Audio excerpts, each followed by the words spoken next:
8:04 de la noche, bienvenidos a un nuevo capítulo de Sala de Prensa, el programa de análisis, reflexión y debate sobre los temas coyunturales de Colombia y del mundo.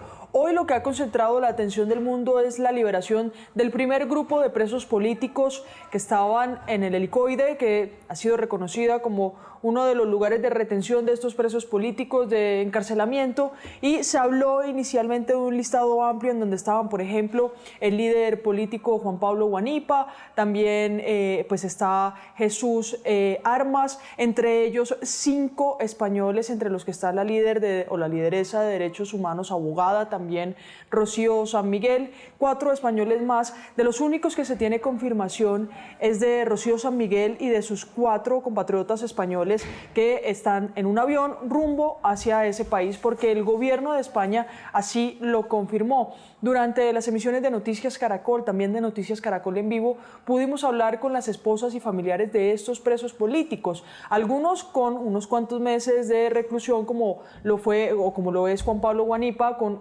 8 meses de retención, y otros muchísimo más largos, como lo es, por ejemplo, Jairo Tarazona, con más de 4 años también allí en el Helicoide, en lo que se volvió el epicentro de la noticia hoy en Caracas, Venezuela. Para hablar sobre lo que sucedió hoy en Venezuela, hemos invitado para este programa a Sebastián Vitar, docente internacionalista de la Universidad de los Andes, y también a Natacha Rojas. Ella es consultora y profesora de Derechos Humanos. Los saludo a ambos. Buenas noches y bienvenidos. Muy buenas noches. Buenas noches, Luisa. Empiezo por Natacha.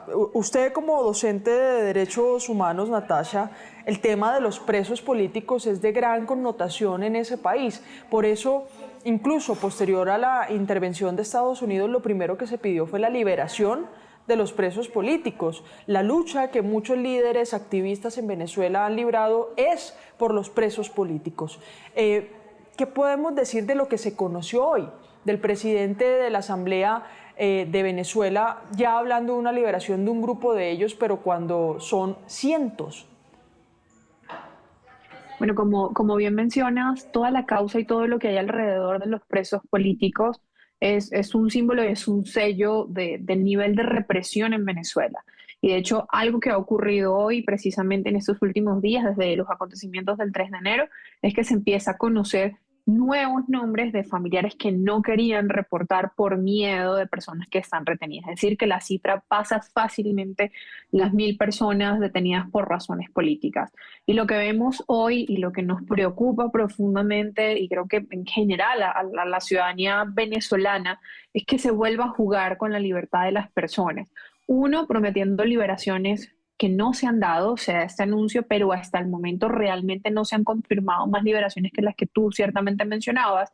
Y 2, sabemos que en Venezuela se produce este fenómeno de la puerta giratoria. Esperamos que realmente estas excarcelaciones y liberaciones, que son 2 términos completamente distintos, se den de manera real y no sea que viene otro grupo de represión y retenciones como se viene dando en los últimos días.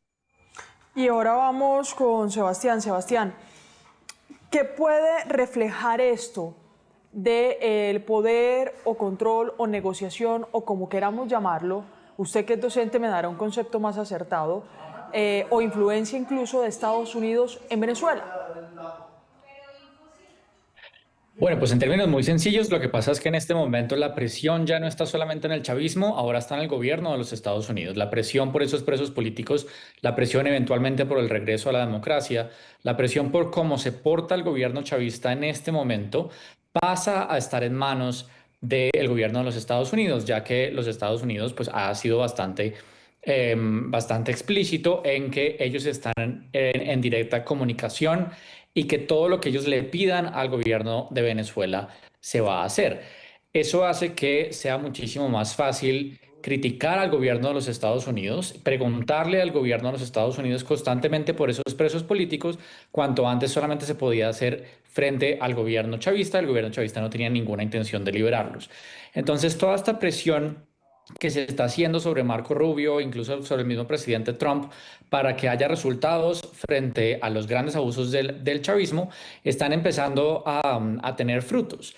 No es porque el gobierno de Trump hubiera decidido desde el primer día que quería avanzar hacia la democracia o que quería terminar con la represión del régimen chavista. Fue una sorpresa que después de sacar a Maduro, el gobierno de los Estados Unidos decidiera quedarse con la apuesta de mantener el gobierno chavista, pero mantenerlo no quiere decir que no vayan a tener críticas porque los abusos son muchos. Entonces, esa presión que antes no era efectiva, porque el gobierno de Venezuela sencillamente no le importaba, pasó a un plano mayor, pasó a un plano de estar en Washington y estamos viendo las primeras consecuencias de esa presión que se hace sobre los Estados Unidos para que una de sus exigencias sea alrededor de la liberación de los presos políticos. Espere, profesor, que usted dice algo muy interesante, ya regreso con Natasha, pero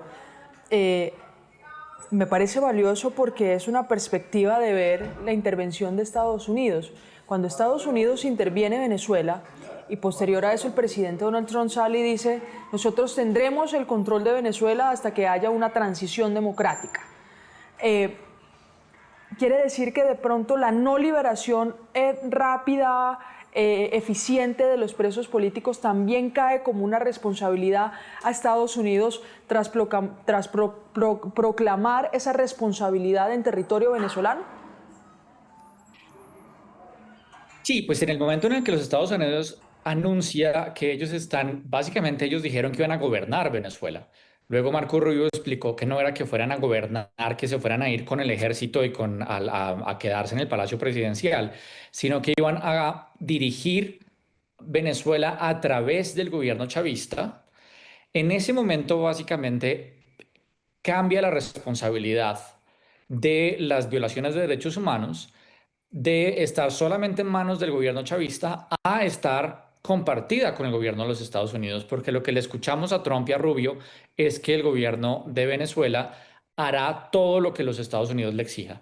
Y al comienzo solamente la lista de cosas que le iban a exigir solamente incluía el petróleo y el defender los intereses de los Estados Unidos, que eso incluía romper relaciones con grupos terroristas, con Irán, con Cuba, no romper relaciones diplomáticas, pero sí que quitarle la cooperación que tenía con esos países, incluyendo la venta de petróleo. Y entonces lo primero que le exigió Estados Unidos a Venezuela no incluía para nada ni una transición democrática ni una mejora en los derechos humanos. Pero a medida que pasaron las horas, la presión en Washington fue bastante grande. Y lo que hemos visto con las últimas declaraciones de Trump es que empiezan a tener en cuenta algunas de estas concesiones que tiene que hacer el gobierno venezolano en términos de derechos humanos. No había ninguna esperanza de que esto pasara rápidamente antes de la salida de Maduro. En este momento, con el plan de los Estados Unidos, tampoco parecía haberla, pero afortunadamente la insistencia de periodistas y de personas cercanas al gobierno en Washington sobre la libertad de los prisioneros políticos ha tenido un efecto y ahora los planes de los Estados Unidos son un poco más amplios y dan un paso en la dirección correcta, a pesar de que todavía no hay un plan certero para la transición democrática. Mire, doctora Rojas, usted hablaba ahorita de un fenómeno y esto de pronto en los crímenes de dictaduras, tanto como en los crímenes de guerra, siempre habrá un subregistro de los delitos de mayor gravedad. En este caso, claro, por un lado los muertos que hubo durante el régimen y en el otro o en un segundo lugar los presos políticos. Usted decía que hoy, justo cuando se conoce o se anuncia la liberación del primer grupo, salen más nombres que todavía no se sabe si están desaparecidos o si están ahí en el helicoide. Este fenómeno de salir es porque de pronto las familias sienten más, puede por un lado sentir un poco más de garantías, pero por el otro como unas ganas de un momento coyuntural de salir y decir: oiga, mi familiar también fue retenido. Sí, aquí juega un elemento, uno, como bien decías, esta movilización y como este espacio de esperanza que se genera en un proceso que sabemos los venezolanos que es sumamente complicado. Sabemos que una transición no se da de la noche a la mañana y más con las condiciones que se dan, donde casi que cada hora vamos conociendo nuevas cosas y se van dando giros importantes en toda esta historia. Pero algo que sí quisiera precisar que complejiza toda la situación de los presos políticos, uno es que no están recluidos en un solo lugar. Se conocen los principales centros de reclusión donde están estos presos políticos, pero no son los únicos. En Venezuela hay lugares incluso de tortura clandestino que todavía están operando, que con el tiempo se han ido descubriendo y los van cambiando. Hay personas que fueron retenidas, fueron presas después del 28 de julio, que no han sido trasladadas a estas cárceles. Recordemos que antes del 31 de diciembre también fueron trasladadas desde algunas cárceles y no se conoce su paradero. Hay más de 100 personas en este momento que son víctimas de desaparición forzosa en Venezuela. Y por eso parte del clamor de esas familias es poder conocer al menos en dónde están. En este momento hay un nivel de tensión altísimo que se combina con un dejo de esperanza en este momento, con la posibilidad de que se puedan dar estas liberaciones, pero con un nivel de miedo e incertidumbre muy alto, porque la sensibilidad de lo que está pasando en Venezuela es altísima y las circunstancias pueden cambiar en cualquier momento. Pensemos en las horas que han pasado desde que se dio el anuncio.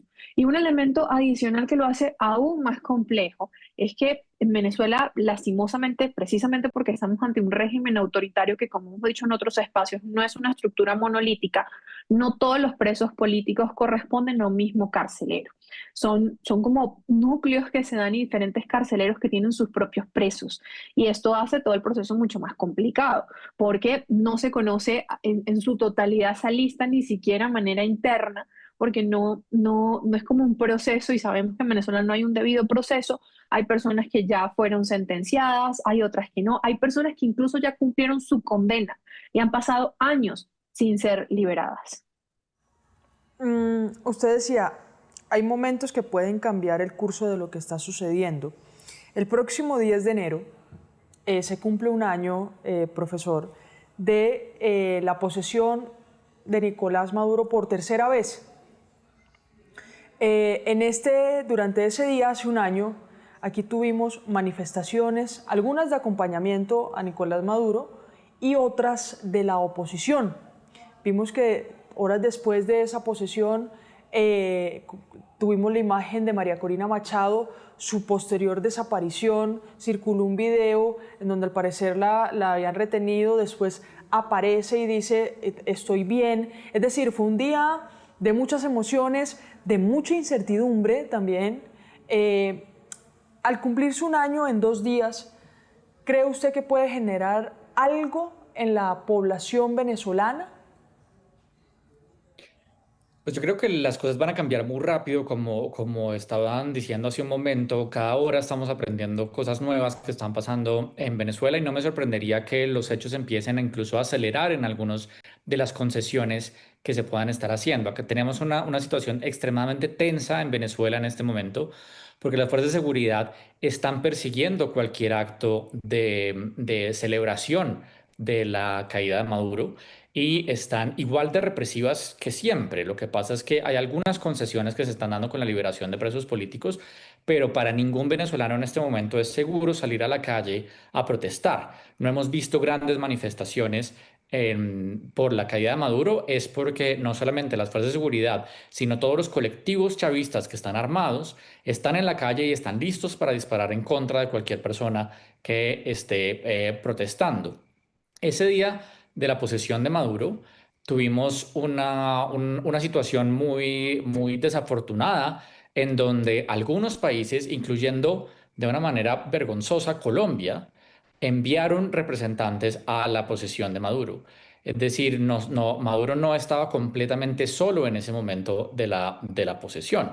Teníamos al embajador colombiano y teníamos junto con, obviamente estarían los aliados de Maduro en la posesión. Pero al mismo tiempo, lo que sí se sintió fueron todos esos venezolanos fuera de Venezuela que no han parado de exigir un regreso a la democracia. Entonces, yo creo que es un momento muy importante. Creo que va a haber otras concesiones, por ejemplo, permitir la llegada de líderes opositores del exterior, incluyendo a María Corina, a Edmundo González, posiblemente muchos otros que están exiliados en diferentes países, incluyendo en España. Estos líderes podrían empezar a movilizar y es posible que la presencia de esos líderes haga que las cámaras estén y la atención de los Estados Unidos estén en esas movilizaciones, de tal manera que no le quede tan fácil al régimen seguir acabando con la protesta de los venezolanos. Tenemos que mantener la conciencia de que este sigue siendo un régimen criminal, sigue siendo un régimen violador de derechos humanos, sigue siendo un régimen que está listo para tomar las armas en contra del pueblo venezolano.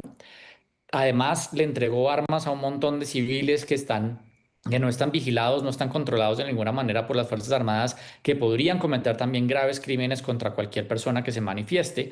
Entonces, tenemos que seguir bastante vigilantes de lo que le pueda pasar a la oposición dentro de Venezuela.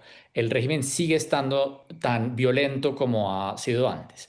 Lo que pasa es que ahora podemos también exigirle a los Estados Unidos que esté muchísimo más pendiente y que le exija a Delcy Rodríguez y al chavismo una moderación muy grande frente a sus tácticas normales de no permitir este tipo de protestas. Mire, Natasha, ¿por qué pregunté sobre el 10 de enero del año 2025? Luego de ese día, ¿qué pasó con los presos políticos? Hablo, por ejemplo, en el caso de Juan Pablo Guanicpa, que 2, 3 meses después se dio su encarcelamiento. No, mira, lo que vivimos y digamos que estos son hitos que se unen a todo lo que sucede incluso antes, durante y después del 28 de julio. Y es lo que conocemos y lo hemos denominado esa represión postelectoral. Siempre el régimen nos ha podido sorprender al aumentar el nivel represivo. Cuando creemos que la capacidad de represión no puede ser mayor, nos sorprende con un nuevo avance y una nueva estrategia. Y algo que pasó precisamente después del 28 de julio y durante todo el 2025 es que incluso fueron retenidos, fueron llevados presos menores de edad en algunas de las protestas y manifestaciones, personas que ni siquiera estaban participando dentro de las protestas. Hay un caso emblemático de una joven de 19 años que fue llevada presa por un mensaje de WhatsApp. Y lo que estamos viendo en este momento precisamente en Venezuela es la consecuencia de eso vivido durante el 2025. Hoy la gente está muerta del miedo, del pánico y de hecho al mismo tiempo que se está produciendo esta noticia hoy y lo que se ha dado después del 3 de enero, siguen existiendo represión, sigue existiendo un control. Hoy lo que estábamos viendo es que varios periodistas también fueron retenidos y en los últimos días pasados. Y algo aún peor que está sucediendo en estos últimos días son civiles, son personas que se visten de civiles para infiltrarse dentro de estos pequeños grupos que se están dando. Además, no olvidemos que en Venezuela, a partir del 3 de enero, sale un decreto de conmoción exterior que si bien a uno le parecería un poco sorprendente y decir, bueno, ¿qué más se puede, qué otras garantías se pueden suspender en Venezuela? Esto lleva un poco a toda ese andamiaje represivo que se está produciendo en estos últimos días de manera un poco solapada a este tipo de anuncios. Un preso político es quien piensa distinto a quien tiene el poder estatal, digámoslo así, o cómo se podría definir muy resumido, profesor, a un preso político. Esto para una pregunta que voy a hacer posterior. Pues en términos legales hay delitos que se consideran políticos, delitos que se consideran comunes. Los delitos políticos incluyen la rebelión, en algunos países cuando se castiga la libertad de expresión. Son delitos que están relacionados con la postura política de una persona. Algunos son delitos en todos los países, por ejemplo, la rebelión. Otros a lo que van es a que son perseguidos del régimen, es decir, son delitos que no son delitos comunes, no son delitos de haberle hecho daño a una persona, haber tomado violencia, haber matado a alguien, haber robado, sino que son delitos por la afiliación política de la persona, por sus opiniones y por sus actividades civiles y políticas. De esto, profesor, hace un día pasadito, se notificó las primeras capturas en Venezuela por personas que celebraron la captura o la caída de Nicolás Maduro Moros y su esposa Cilia Froles. Esas 5 personas detenidas en Mérida y en Carabobo entran como presos políticos. Cualquier persona que sea apresada por sus opiniones políticas, incluyendo manifestarse a favor o en contra de un político, o hacerlo a través de redes sociales, son prisioneros políticos. No todos los delitos políticos son castigados solamente en regímenes represivos, pero en Venezuela la forma de castigar a los opositores es aumentar cualquier definición de lo que es un delito político para que el solo hecho de expresarse en contra del gobierno chavista ya sea un delito. Ahora, muchas de las personas que están retenidas ni siquiera han sido acusadas de ningún delito. Han sido desaparecidas o han sido capturadas sin llevarlas a donde un juez, si no han sido condenadas, no han tenido un debido proceso. Entonces, no es solamente sus opiniones o el hecho de que hayan cometido alguna acción que haya sido considerada un delito, sino que muchos de estos presos ni siquiera han sido acusados de nada. Son solamente personas que el régimen no quiere, un régimen dictatorial que necesita mantener a la oposición acallada o desaparecerla, que es lo que ha hecho desde épocas de Chávez. Lo que termina pasando es que a lo que llamamos delitos políticos o prisioneros políticos son todas aquellas personas que no han cometido ningún delito real contra otras personas, sino que han sido víctimas de una represión exagerada del régimen chavista. Natasha, ¿por qué también esto? Usted mencionaba un sinnúmero de decretos y de actos administrativos que habían salido como apoyando las narrativas del régimen y de una dictadura o de una represión política. Los capturados era por celebrar en redes sociales, para claridad de todos nuestros usuarios, la captura de Nicolás Maduro. Si preguntaba si eran presos políticos es por si se comprueba o no lo que hemos hablado en otras ocasiones sobre el delito de presos políticos, es una puerta giratoria, como que algunos han salido o han logrado salir, pero en esa misma medida capturan o retienen a otras personas. Incluso los 5 detenidos recientemente fueron después incluso de la intervención militar de Estados Unidos, cuando se suponía que el líder del régimen había caído. Natasha.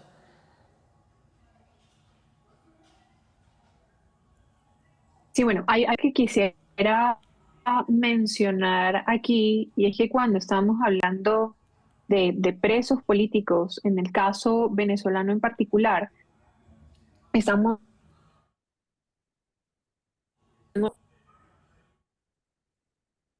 Sí, vamos a intentar restablecer la comunicación con ella en estos 3 minutos que nos quedan para que nos responda a esa pregunta de si estos 5 detenidos por celebrar la captura de Maduro entran o no dentro del capítulo o calificación de presos políticos y si se podría consolidar este delito como una puerta giratoria. Continúa, Natasha, con tu respuesta.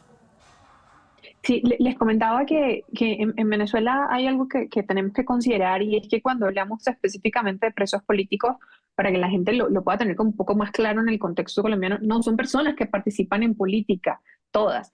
Hay otro caso de una de las personas que fue excarcelada en diciembre, fue una persona que envió un mensaje por WhatsApp quejándose de la persona que repartía los CLAP en su barrio, es decir, estas bolsas de alimentación que están subsidiadas.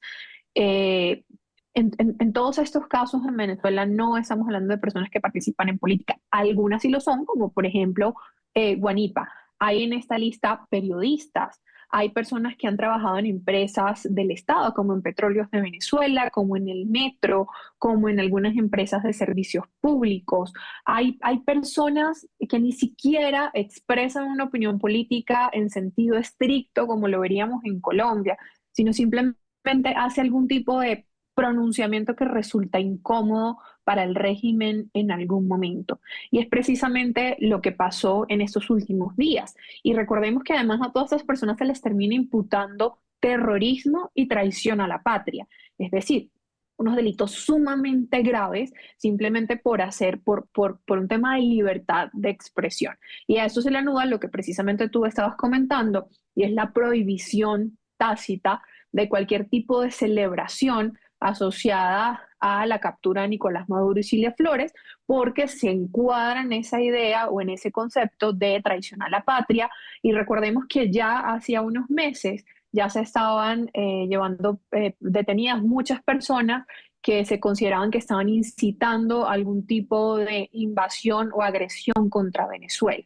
Es decir, todo se va encuadrando en la narrativa y se va adaptando la ley, así no está escrita en ningún lado y no sea ley real, se va adaptando como a los acontecimientos para poder justificar. Pero a cualquier persona se la pueden llevar por cualquier circunstancia. Recordemos los colombianos que están detenidos. Son personas que no estaban haciendo absolutamente nada, que ni siquiera dieron una opinión política y se les llevó porque quisieron considerar que eran personas sospechosas para poder justificar su narrativa de agresión por otros países.